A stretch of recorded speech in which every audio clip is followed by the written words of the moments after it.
The entire ballroom erupted in applause as my daughter embraced a stranger and called her Mom, while I, the one who'd paid for every single petal in her bouquet, sat hidden behind a lighting column. "You're ruining my aesthetic," her text message read. And that's when I opened the leather portfolio, an itemized statement for exactly $520,000, about to change the entire evening's color palette. When the music stopped and the LED screens flickered to life, the truth about that $500,000 price tag brought the lavish fairy tale crashing down like paper backdrop. My name is Margaret O'Rourke Maggie, to anyone who's known me longer than 5 minutes, and I'm sitting at table 31 watching my daughter pretend I don't exist. The Seabrook Manor ballroom gleams with the kind of old money perfection that Newport, Rhode Island bottles and sells to the highest bidder.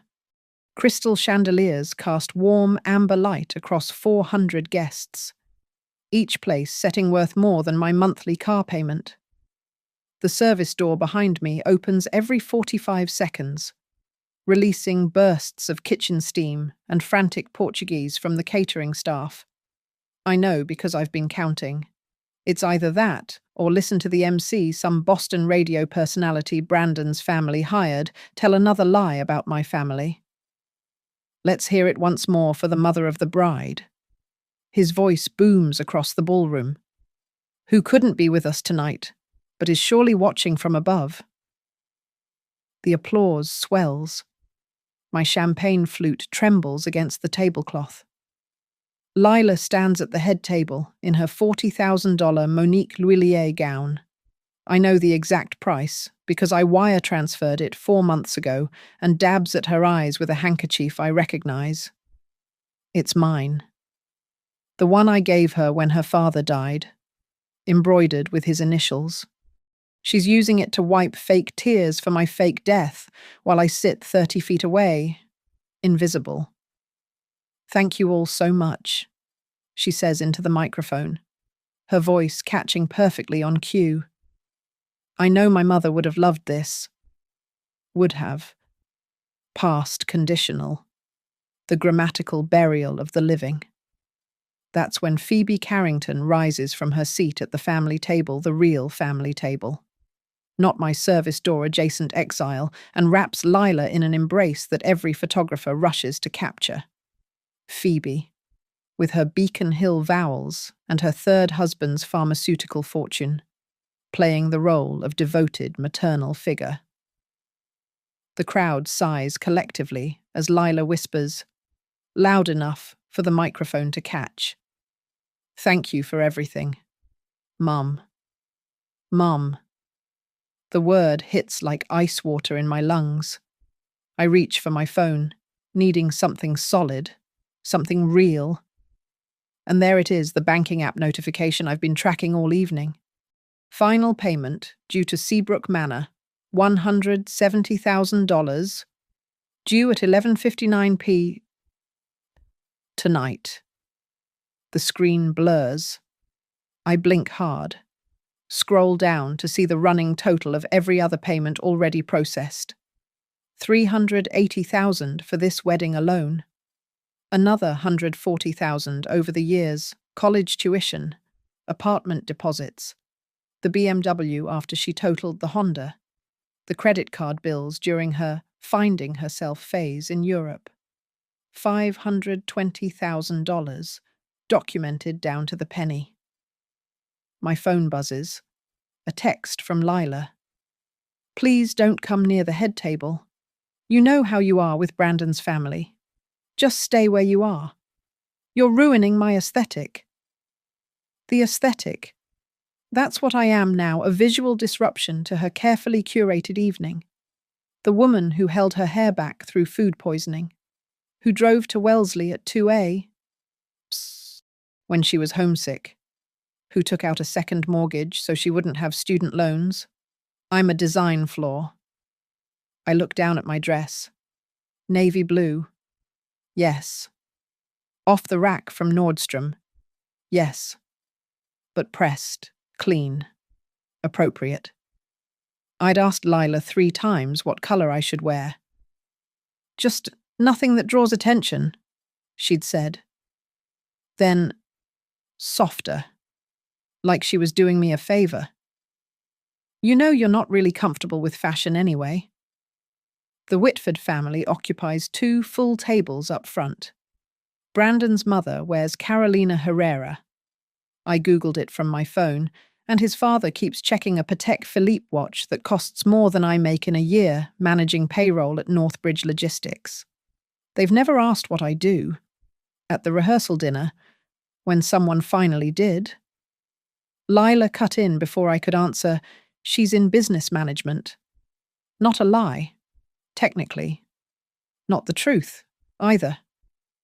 The band starts playing The Way You Look Tonight, our song mine and my late husband Patrick's. Lila knows this. She picked it specifically. Told me last month it would be a beautiful tribute to Dad. But as Brandon leads her onto the dance floor, she doesn't look my way once. The photographer's assistant actually steps in front of me to get a better angle, like I'm a piece of furniture. I watch my daughter dance, spinning in that gown I'll be paying off for the next 3 years, and remember teaching her to waltz in our kitchen in Quincy. The linoleum was peeling. She was embarrassed to have friends over. When I get married, she'd said at 16, stepping on my feet for the 100th time, everything's going to be perfect, nothing cheap, nothing that looks like we're trying too hard. We're not trying, I'd told her. We're doing. But doing isn't aesthetic enough for the Whitfords' world.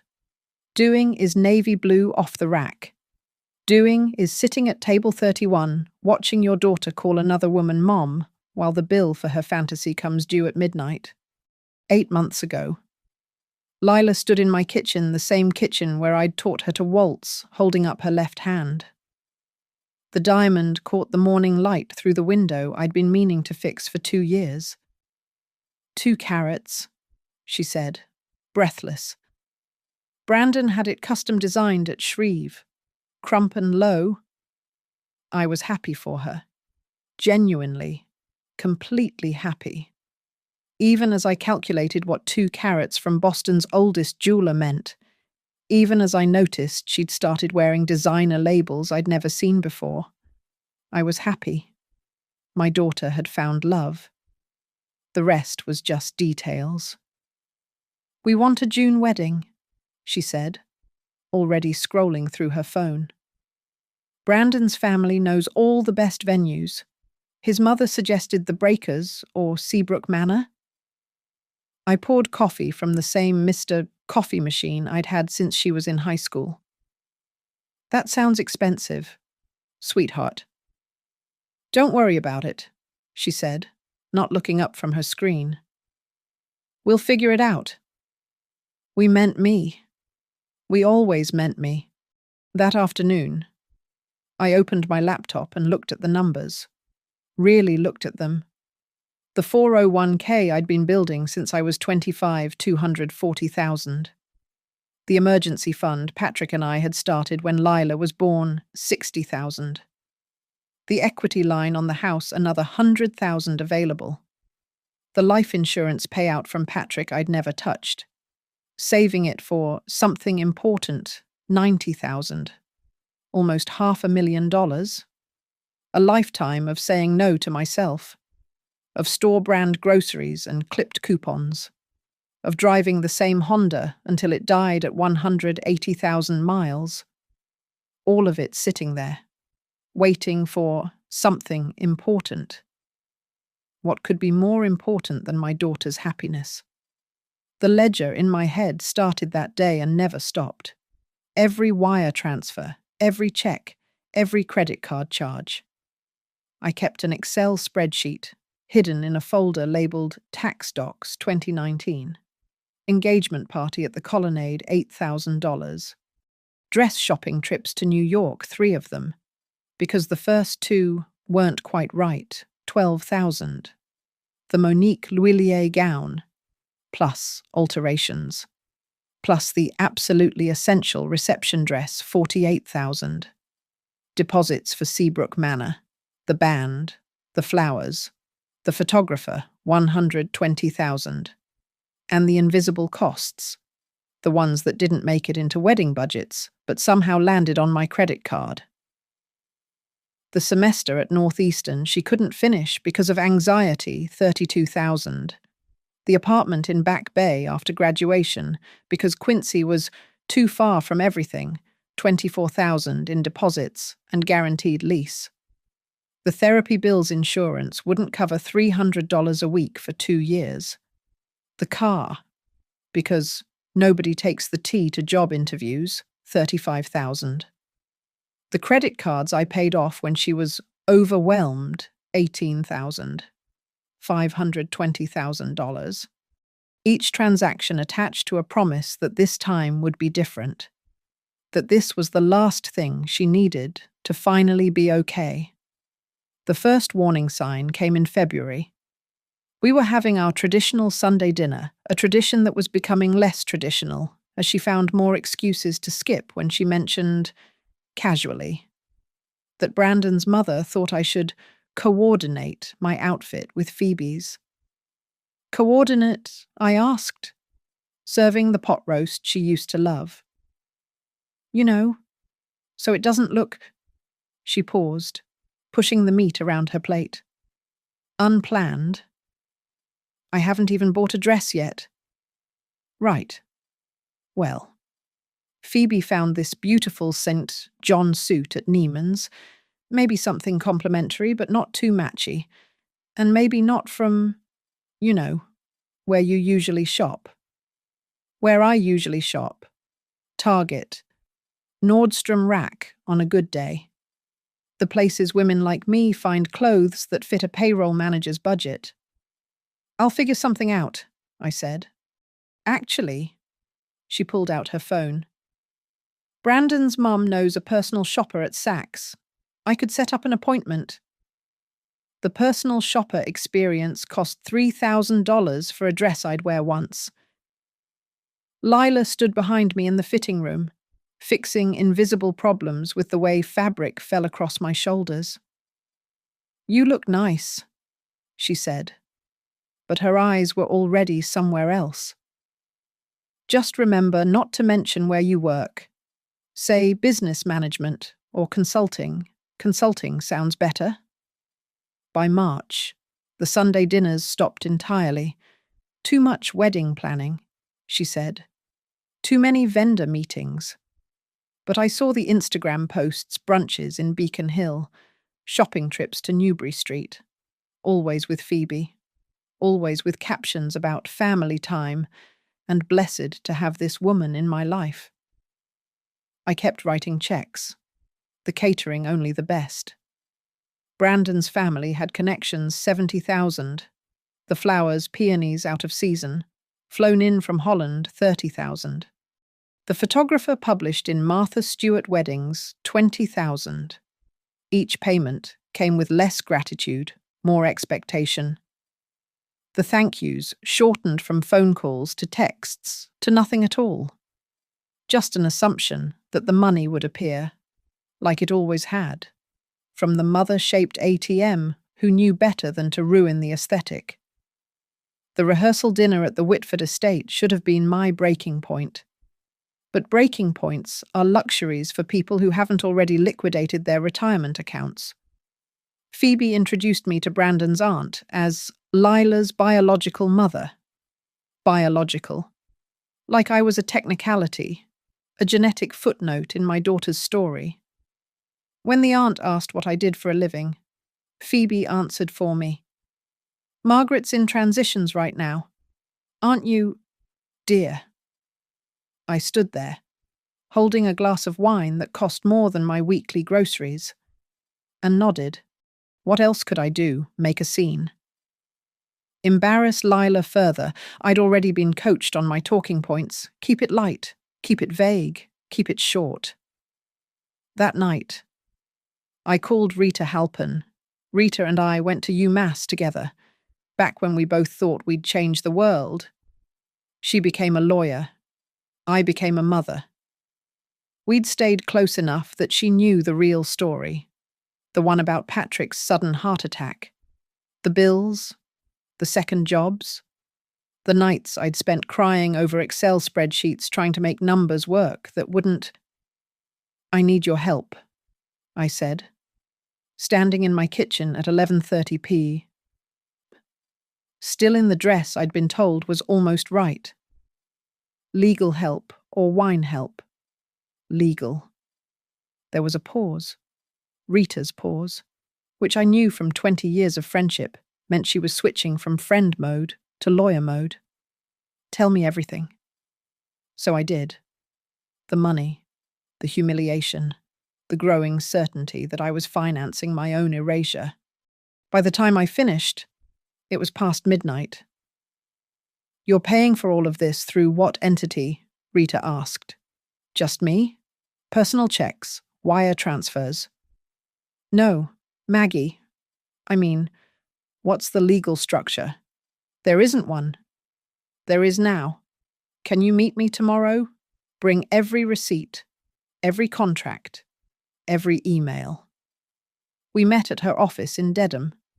Rita had already drawn up the paperwork for O'Rourke Event Holdings, LLC. You're going to transfer all the vendor contracts to this LLC, she said, spreading documents across her conference table. You're the sole member and manager. Every payment from now on goes through the company. How does that help? Because companies have terms and conditions, and contracts have clauses. She pulled out a document titled Event Services Agreement Addendum. I read through it.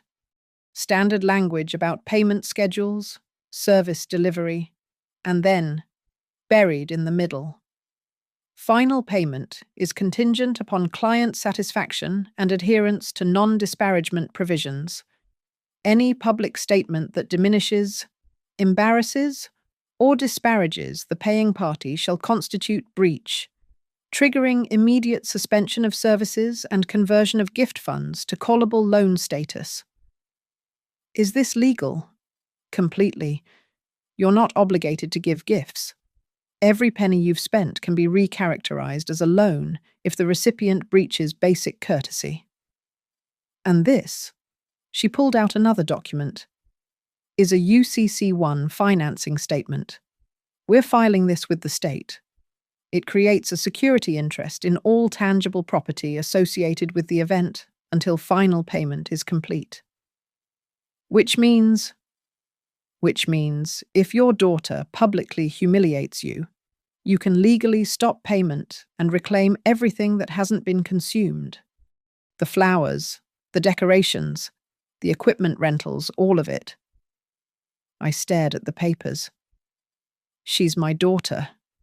Rita. No. Rita's voice was sharp. Right now, she's a person who's taken $500,000 from you while treating you like an embarrassment. This isn't about revenge, Maggie. It's about respect and consequences. We spent the next 3 hours restructuring everything. Every vendor was contacted with an updated payment structure. Most didn't care. Money was money, and the amounts were substantial enough that they'd agree to whatever terms kept the checks coming. The crucial document came from an unexpected place. 2 weeks before the wedding. Lila needed an advance for the wedding favors $20,000 for custom Hermes scarves for each guest. The payment's not due until next week, she said over the phone. But if we pay early, we get a discount. There was no discount. I knew because I'd already spoken to the vendor. But I agreed. With one condition, she needed to sign an acknowledgement of the gift addendum. It's just paperwork for tax purposes, I told her. Rita says I need documentation for gifts over $15,000. She signed it without reading. Right above the non-disparagement clause, Rita filed everything with surgical precision.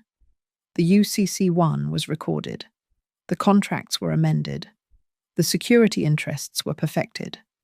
All of it completely legal, completely enforceable, completely invisible until activated. "You sure you want to do this?" Rita asked the day before the wedding. I thought about Lila at 5, crying because kids at school said we were poor.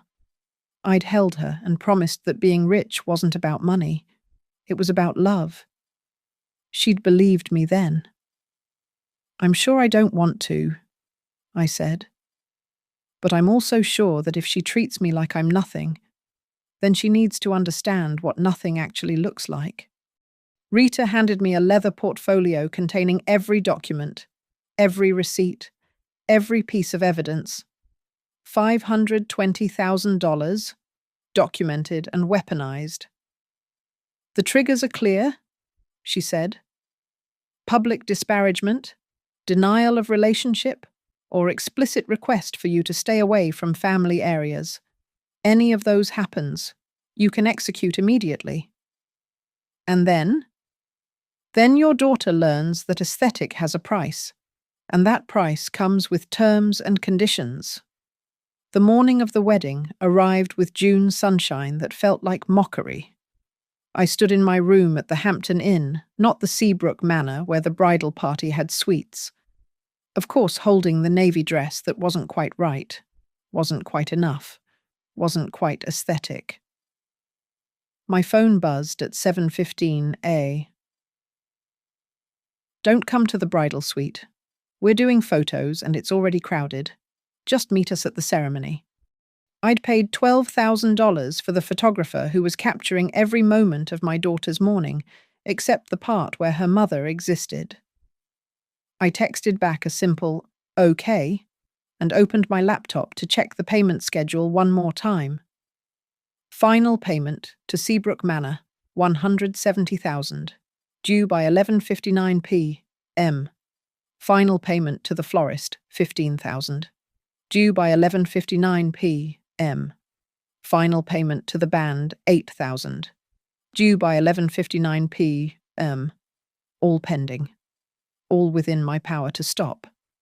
The ceremony was scheduled for 4 p.m. I arrived at 3:30 to find the venue already transformed. $30,000 of peonies lined the aisle. The string quartet I'd hired was playing Pachelbel. The 200 chairs on the bride's side were filling with people I'd never met, while the mother of the bride's seat in the front row remained empty. Mrs. O'Rourke. The wedding planner, Sienna, appeared at my elbow with her clipboard and headset. "We have you in row 7? Row 7. Yes. Lila was very specific about the seating arrangement. Row 7. Behind 6 rows of Brandon's extended family, Lila's college friends, and people identified only as family friends, none of whom had contributed a penny to this spectacle. I took my seat and watched Phoebe Carrington settle into the front row, in the seat traditionally reserved for the mother of the bride. She wore winter white Chanel and a smile that suggested she'd won something. The processional began. Brandon's mother walked down the aisle on an usher's arm. Then Phoebe escorted by another usher, taking her place of honor. The music swelled. The guests stood. And there was my daughter, radiant in $40,000 of French silk and tulle, walking alone down the aisle because she'd told everyone her father was dead and her mother couldn't make it. I stood with everyone else, invisible in row 7, watching my daughter choose orphanhood over acknowledgement. The ceremony was a blur of vows I didn't hear over the roaring in my ears.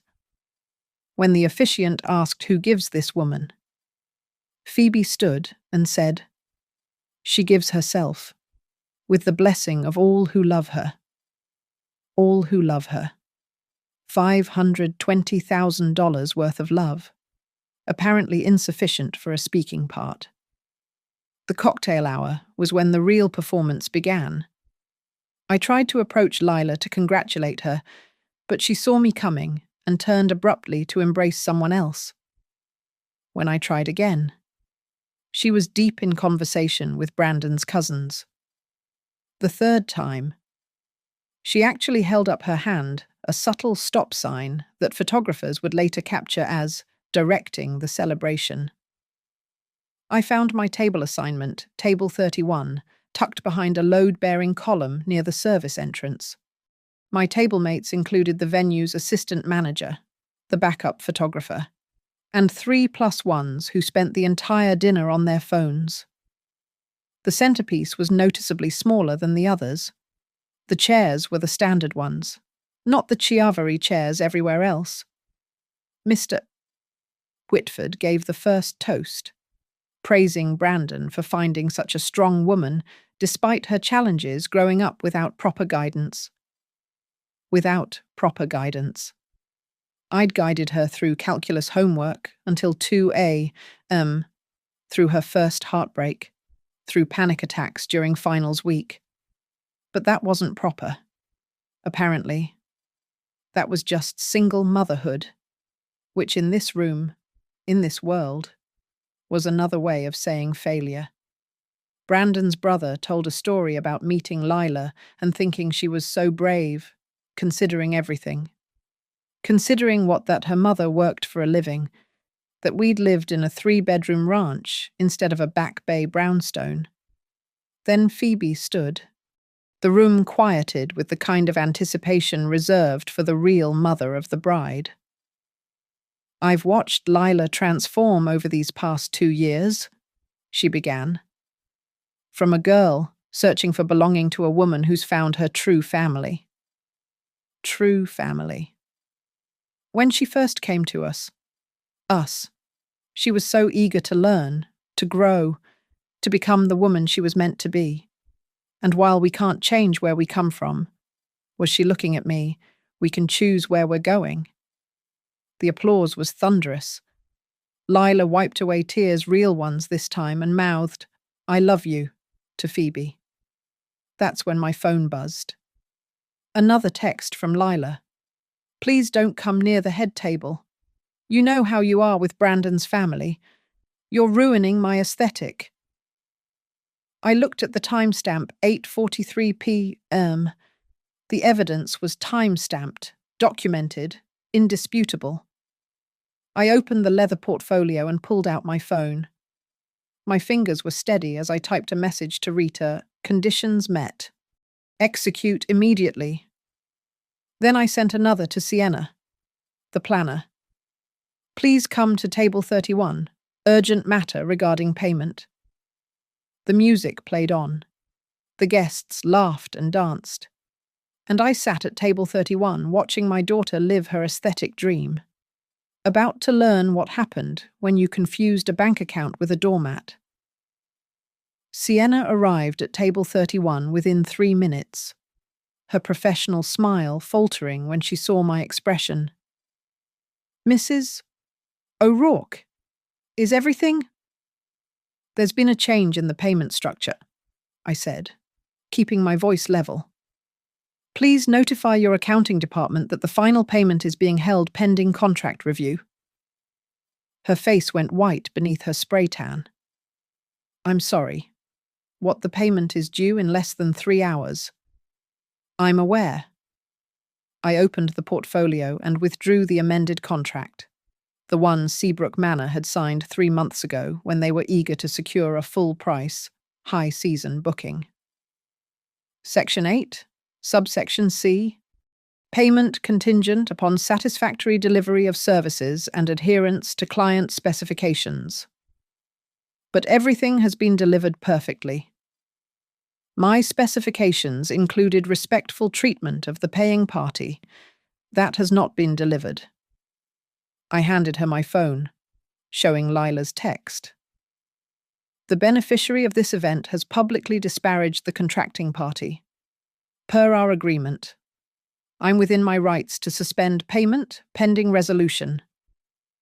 Sienna's hands shook as she read. "Mrs. O'Rourke, please, we can work this out. The venue will receive payment when the terms are met. For now." Please inform your staff to suspend any non-essential services. The safety and basic requirements will continue, but no premium services until this is resolved. I need to call my manager. Please do. And while you're at it, inform the band that their final payment is also under review. Same terms, same conditions. Rita had taught me well. Don't threaten. Don't raise your voice. Don't show emotion. Just state facts and consequences.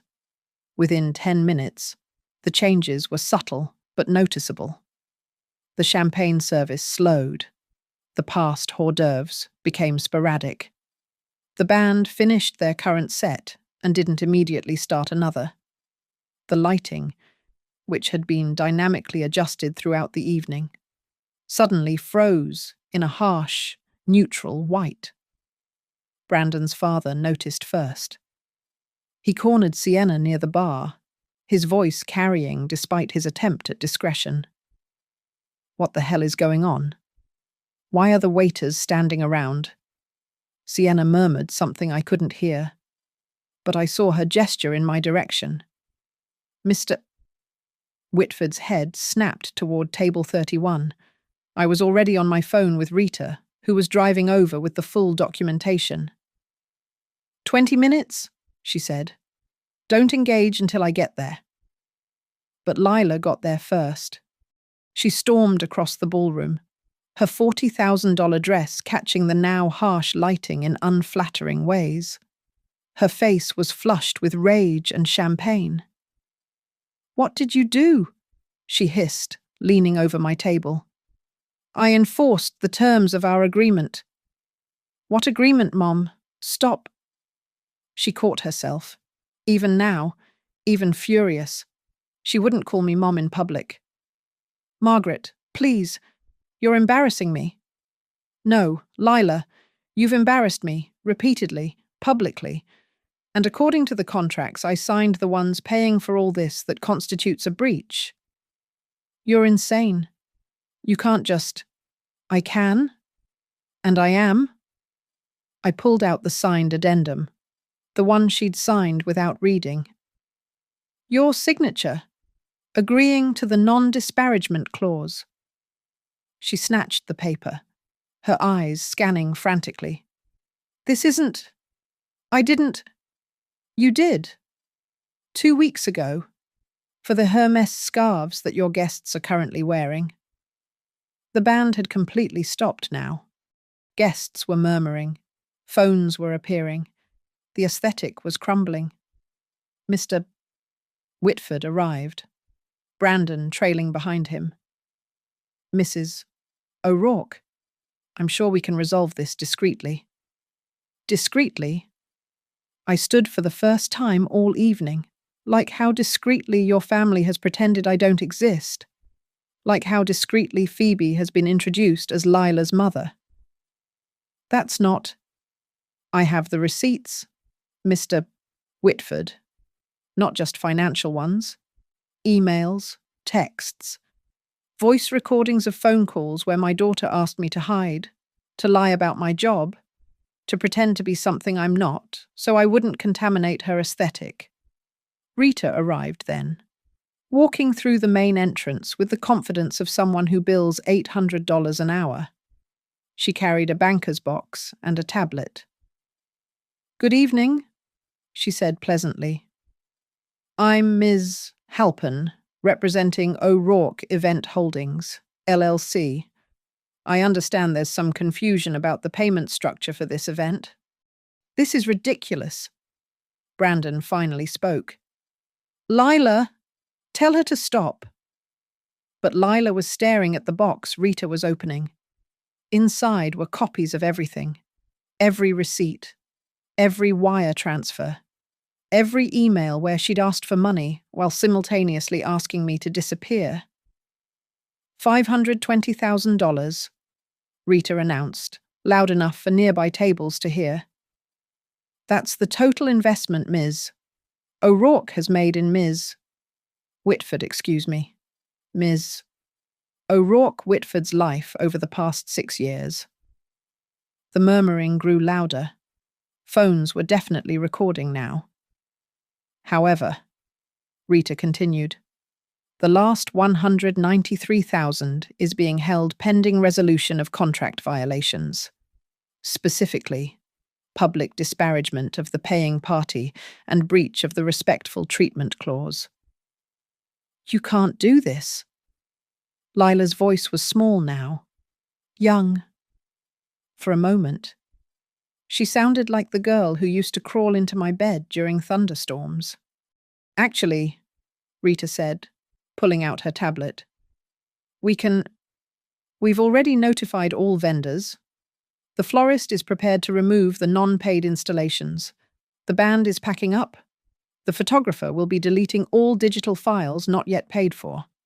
And Seabrook Manor has informed me that while they won't evict the party for safety reasons, all premium services are suspended immediately.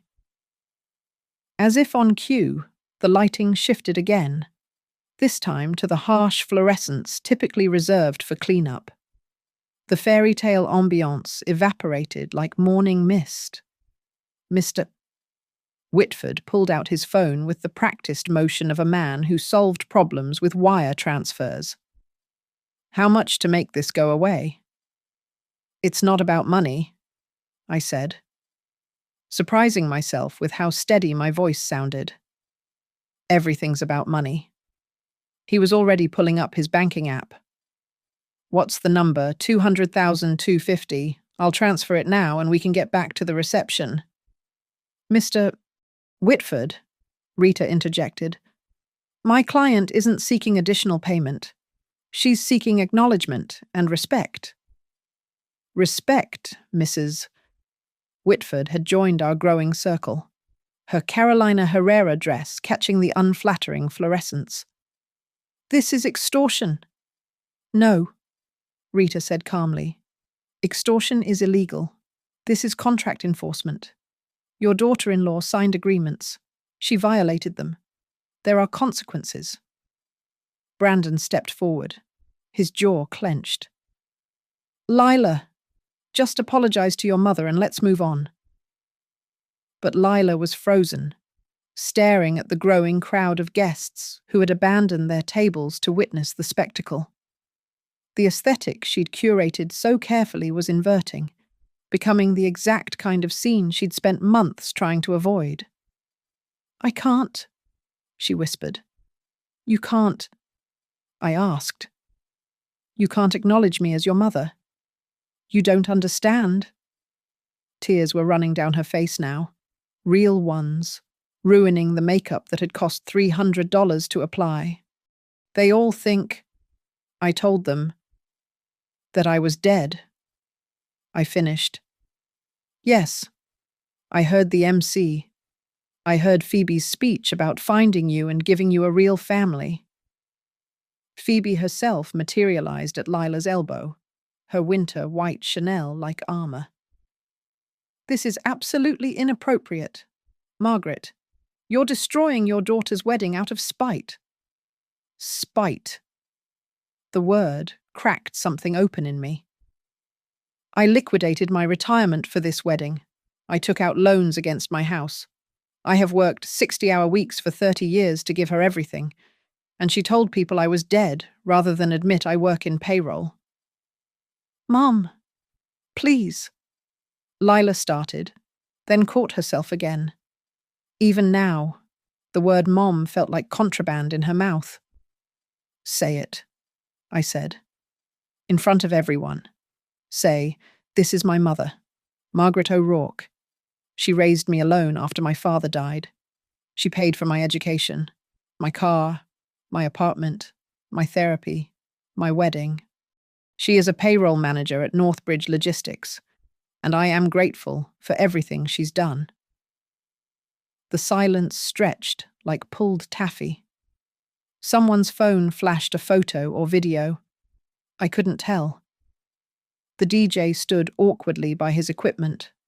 The florist's team had appeared with dollies, waiting for instructions. The clock is ticking, Rita said, checking her phone. It's now 10:27 p.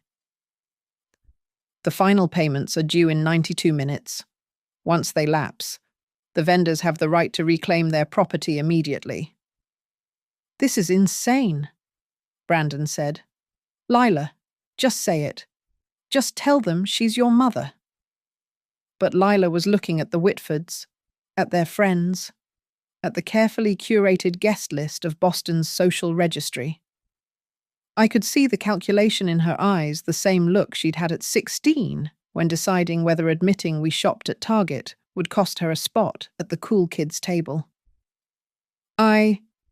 She started, then stopped. Can we discuss this privately? Privately. I laughed, and it wasn't a nice sound. Like how you privately told me not to exist. Like how you privately sent me texts telling me I was ruining your aesthetic. Rita pulled out the printed screenshots of the texts, holding them up. 8:43 p. Psst. Today, please don't come near the head table. You're ruining my aesthetic.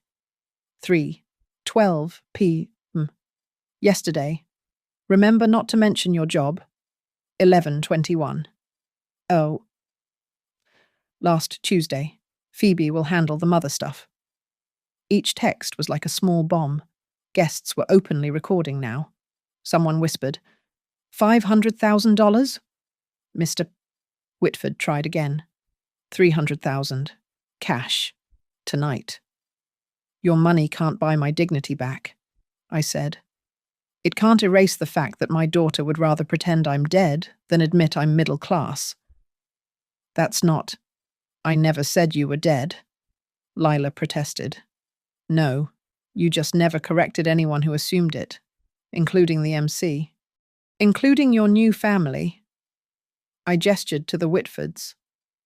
Tell me, when you were planning the seating chart, did you even hesitate before putting me at table 31? Or was it automatic? Like breathing, to push me as far away as possible? The defensive wall Lila had built started to crack. You don't understand what it's like. You've never understood.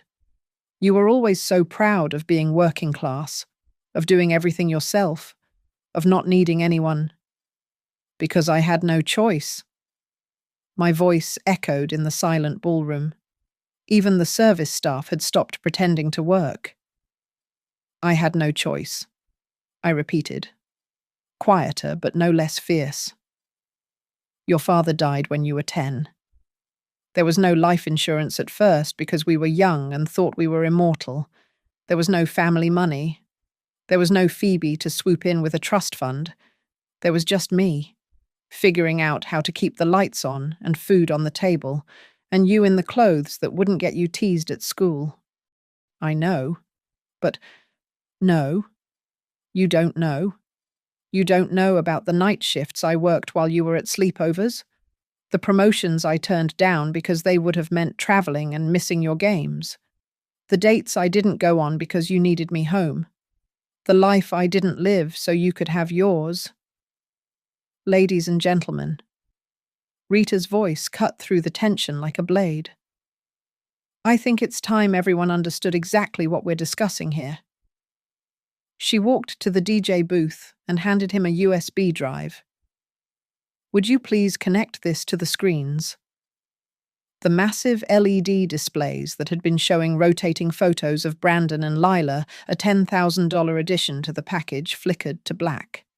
Then, in crisp white text on black background, a single line appeared, the $520,000 truth, no. Lila lunged forward, but it was too late. The first slide appeared.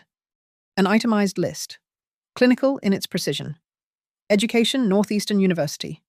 Tuition, $186,000 study abroad.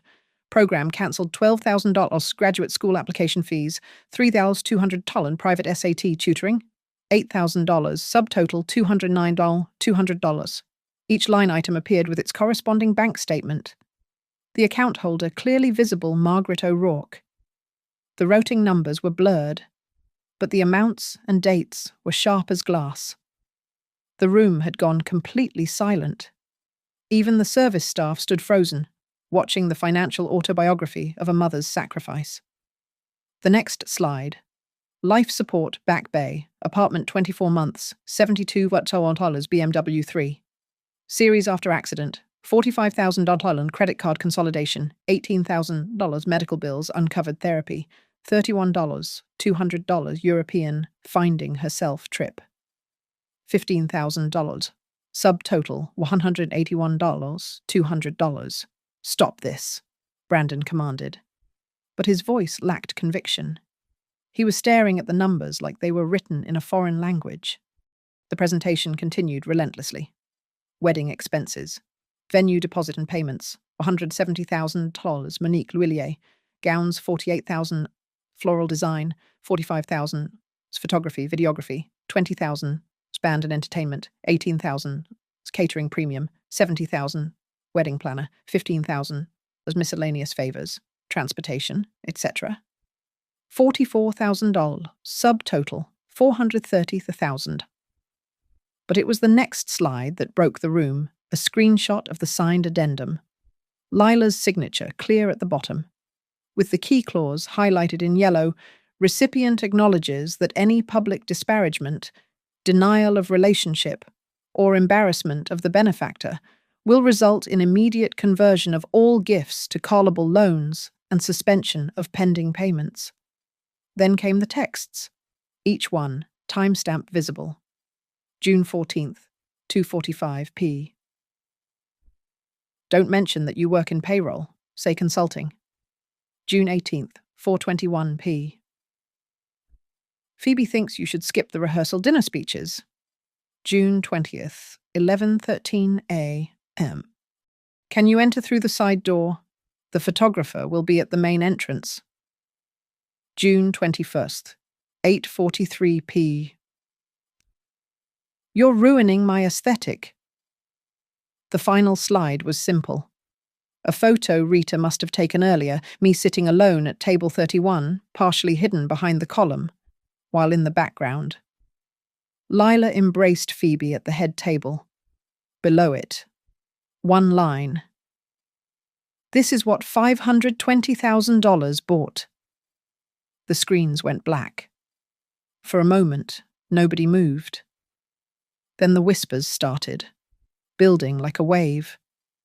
Someone said, "Oh my God." Another voice, "She paid for everything." And another, while sitting at the reject table, I stood and walked to the center of the dance floor. Every eye followed me.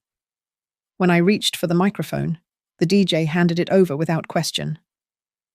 I have been many things in my life, I began, my voice steady and clear.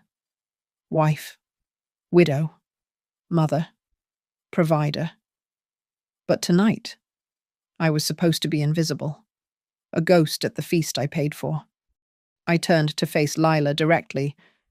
You got your aesthetic, sweetheart. Every peony, every crystal, every thread of that dress. But aesthetics built on shame have a price, and that price isn't just money. Mom, she started, and this time the word came out whole, desperate. Now you say it, I observed. When the cameras are rolling and the truth is out. I looked at the crowd. These people who'd been happy to eat food I'd paid for while pretending I didn't exist. The saddest part isn't the money. It's that my daughter believed your approval was worth more than my dignity, that fitting into this world. I gestured at the opulent ballroom, required erasing where she came from. Mrs. Whitford stepped forward. Surely we can discuss this. No. I cut her off.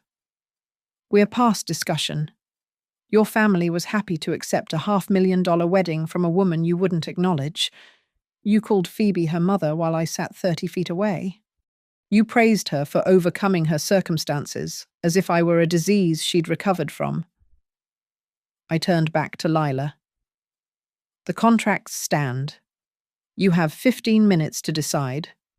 Either you stand up here, acknowledge me properly, and apologize not just to me, but to every working parent you've ever been ashamed of, or the vendors start dismantling this fairy tale piece by piece. You're giving me an ultimatum at my wedding. No, sweetheart. I'm giving you a choice. The same one you've been making all night. You can have your aesthetic without me, or you can have me with all the mess and middle-class reality that comes with it. But you can't have both. Not anymore. The band had packed up their instruments. The florist's team stood ready with their dollies. The photographer was already downloading images to protect the paid portions. 10 minutes, Rita announced, checking her phone. 10:51 p. Lila looked around the room at Brandon, who seemed to be seeing her for the first time, at his parents, whose faces had shifted from outrage to something like disgust, at Phoebe, who was already stepping backward, distancing herself from the social catastrophe, at the guests, their phones out, the story already spreading beyond these walls. Then she looked at me, really looked at me, not at my navy dress or my Nordstrom jewelry or my working-class hands, at me. She began, and for a moment, I thought she might actually choose me. I can't, Lila whispered, and those two words sealed everything. Then we're done here. I handed the microphone back to the DJ and nodded to Rita. Rita stepped forward with her phone. It's 10:53 p.m. per the contracts. All final payments are hereby suspended for breach of terms. Vendors, please proceed with asset recovery. What happened next was orchestrated demolition. The florist's team moved in with surgical precision, removing the centerpieces from every table. $45,000 of peonies disappeared into boxes within minutes. The band wheeled out their equipment. The photographer began deleting files from his memory cards, keeping only what had been paid for in advance. Wait, Mr. Whitford pushed forward. I'll cover it. All of it. Right now. It's not about the money, I said one last time. It never was. 500,000, he said desperately. On top of whatever she owes. Your money means nothing to me. I turned to face him fully. You want to know what means something. The night Lila graduated high school, I sat in the auditorium in a dress from Target, and when she walked across that stage, she looked right at me and smiled. That was before she met your family, before she learned to be ashamed. The lights switched to full industrial brightness cleanup lighting. The venue manager approached with a clipboard.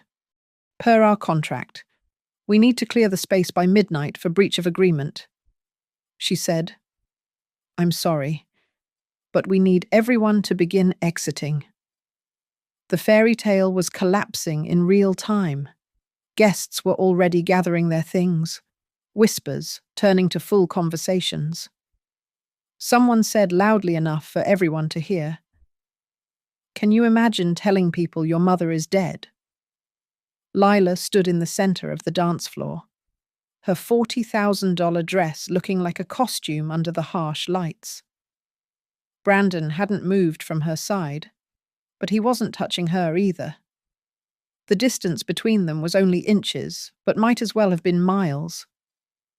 Mum, she called out as I walked toward the exit. Mum, please. I stopped, but didn't turn around. That's the first time you've called me that tonight without checking who might hear you. I'm sorry. Is that what you want to hear? I'm sorry. Now I turned. Sorry for what? For being ashamed of me? For taking $500,000 while pretending I didn't exist? Or sorry that you got caught? She couldn't answer. We both knew which one it was. Phoebe tried one last manipulation. Margaret, dear, think about what you're doing. The social implications. The social implications. I laughed. I'm a payroll manager from Quincy. I don't have social implications. I have a job, a mortgage, and a daughter who thought I was worth less than an aesthetic. The caterers had stopped serving. The bartenders were covering bottles. The coffee station was being wheeled away. The wedding cake, $8,000 of fondant and sugar flowers stood untouched, waiting for a moment that would never come. "This is cruel," Mrs. Whitford said. "You're humiliating her." "No," I said. "I'm refusing to pay for my own humiliation. There's a difference." Security guards had appeared standard procedure when an event was being shut down early. They stood by the exits, polite but firm. The exodus began, guests filing out with their phones already bright with social media apps. This would be everywhere by morning. The society wedding that ended with the mother's revenge. Rita handed me the portfolio with all the contracts. "Everything's documented. If they want to challenge it, they'll lose." The provisions were clear. I took the leather folder, $520,000 of receipts, contracts, and evidence of a mother's love weaponized into something sharp enough to cut. Lila made one last attempt. "What am I supposed to do now?" "The same thing I did when your father died," I said. "Figure it out. Without someone else's checkbook." Brandon finally spoke. "Lila, we should go. But go where the honeymoon suite was part of the suspended payments, the morning after brunch, cancelled.